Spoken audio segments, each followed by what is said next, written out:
ഇന്ദുട്ടി ഇതാണോ പാന്റ് ഷർട്ടും? ആ അത് മതി.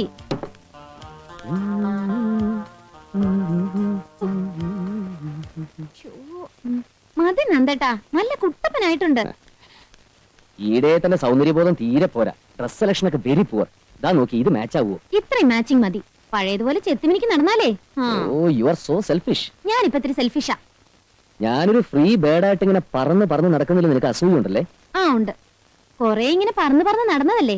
ഇനി എന്റെ മുനി കൊമ്പിലിരുന്ന് ഇത്തിരി റെസ്റ്റ് എടുക്ക്. പെണ്ണ് കെട്ടിയ കണ്ണ് കെട്ടിന്ന് കാരണവന്മാര് പറയുന്നത് എത്ര ശരിയാന്ന് ഇപ്പോഴാ ബോധ്യമായത്. മതി മതി. കണ്ണ് മാത്രമല്ല, നിങ്ങളുടെയൊക്കെ കയ്യും കാലും കെട്ടിയിടണം. വാ വാ.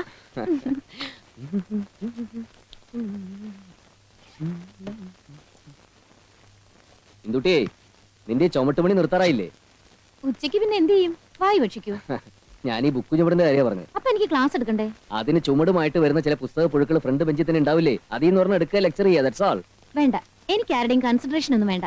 കോൺവെന്റിലെ ശിക്ഷണത്തിന്റെ ദൂഷ്യം. ആ ദൂഷ്യം ഞാൻ സഹിച്ചു. ഓ, ഇതാര് കല്യാണിയോ? എപ്പോ വന്നു? ഞാനിപ്പോ വന്നേ ഉള്ളൂ. എന്നിട്ടെന്താ ബെല്ലടിക്കാഞ്ഞേ? ഒളിഞ്ഞെന്ന് കേൾക്കണ ശീലം അത്ര നല്ലതല്ല കേട്ടോ. അയ്യോ ഞാൻ ഏയ്, കല്യാണിക്ക് അങ്ങനത്തെ ദുശീലങ്ങൾ ഒന്നുമില്ല. ഉണ്ടോ? ഈശ്വരനാണേ ഇല്ല. അല്ല, എന്താ ഇത്ര വൈകിയത്? സമയം എത്രയെന്നറിയോ? ഇന്ന് എന്റെ മംഗലം കഴിഞ്ഞ ദിവസം. അത് ശരി, അതാണ് കുളിച്ച് കുറിയൊക്കെ തൊട്ട് നല്ല കുട്ടപ്പിയായിട്ടല്ലേ? ലേറ്റ് ആകുന്ന് ഇന്നലെ പോകുമ്പോഴേ പറയാറുന്നില്ലേ? വീട്ടിൽ ചെന്നപ്പോ പിള്ളേരുടെ അച്ഛൻ വന്നിക്കണു. വരുമെന്ന് കരുതിയതല്ല. അപ്പൊ ഇന്നലെ നല്ല ആഘോഷമായിരുന്നു അല്ലേ? ഒന്ന് പോ സാറേ. ആ മതി, ഇങ്ങോട്ട് കേറ്. എന്തൊക്കെ ചെയ്യണ്ടെന്ന് പറയാം.